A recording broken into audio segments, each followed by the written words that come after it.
Hi guys! It is an exciting day because it is the first day of seed sowing for my 2021 cut flower garden, and I thought I would give you a little behind the scenes tour of where that gets started. I'm starting a lot of seeds indoors, and I will explain a little bit about my setup in case you're interested. So I am just using a shelf that one would put in a garage to store garage things on, and I am in our spare bedroom because that's where we have space for it. But I am just, I'm just using this to get seeds started for the next couple months, and then I'll take this down until I need it again. But what this is these are just typical shop lights that you get, at Lowe's or Home Depot or Menards, personal favorite. And they are just truly like typical lights. Like, they aren't the fancy grow lights with the different colors. And that is because the seeds that I am starting here, they are truly just getting their life started here. And like the longest some varieties will be in here is like 6 weeks. So they aren't growing to the point where they're going to need to start, flowering, or if you're growing vegetables, fruiting. Which is what those different colors and those fancy lights are for. So if you are just growing plants indoors as, just as seedlings, like giving them a little jump start before they're planted outside, you don't need the fancy grow lights. So, those are great, but they're pricey. So I am just using this for this year, and it's gonna work out great. I have a light here and a light here.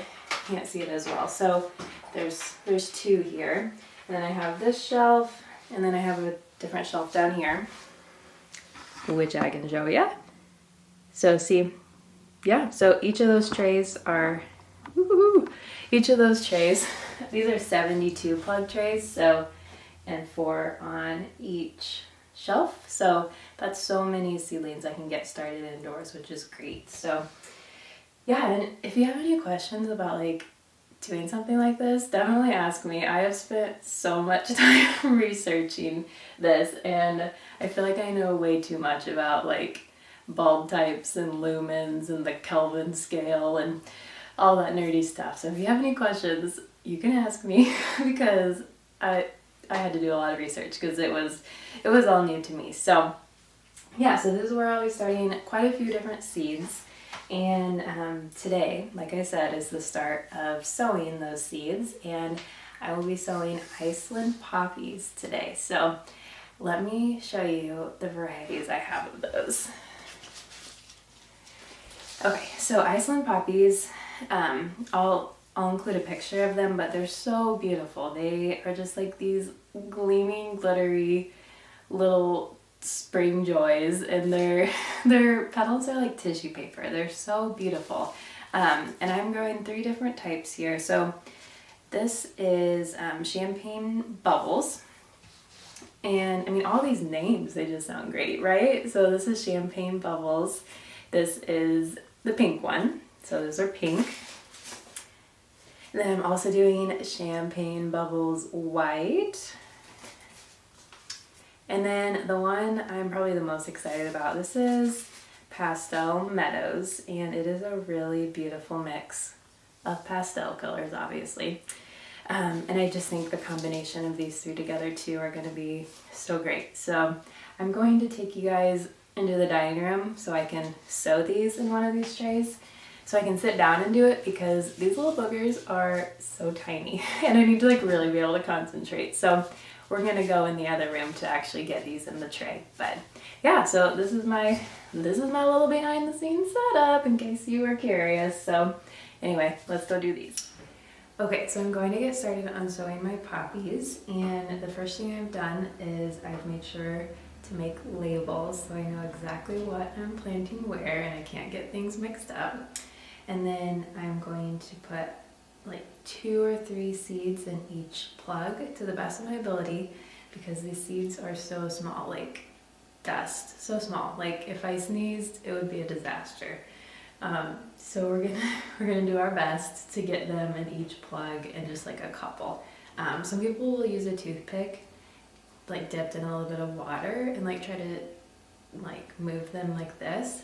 I'm going to just try to use my fingers because I find when I use a toothpick, I get more than like 2 or 3 stuck on the toothpick. So I'm just gonna use my fingers and hope for the best. And we're just gonna do our best, that's all. So I'm gonna get these filled and then I will put a really fine little dusting of vermiculite on the top, which helps with moisture and keeping things from growing, like algae and green stuff growing in the trays. So yeah, I will get this done and then I'll explain what I'm doing next with the tray.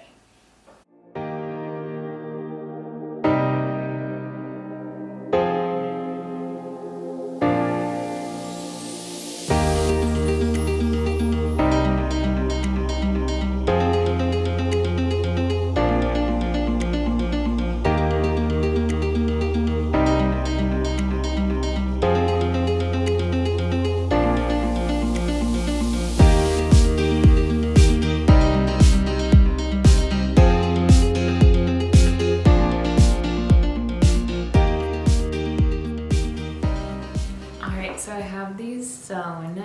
This is how many I'm getting started today, and I'm going to water them by using a spray bottle just to get them watered in, and then I will keep an eye on their moisture level each day, and when they need water, they'll be bottom watered. So water will go in this tray below here so that they can pull up water from the roots. So yeah, and then I'm going to set these on a heating mat. So it's a special mat just for, like a heat mat just for plants.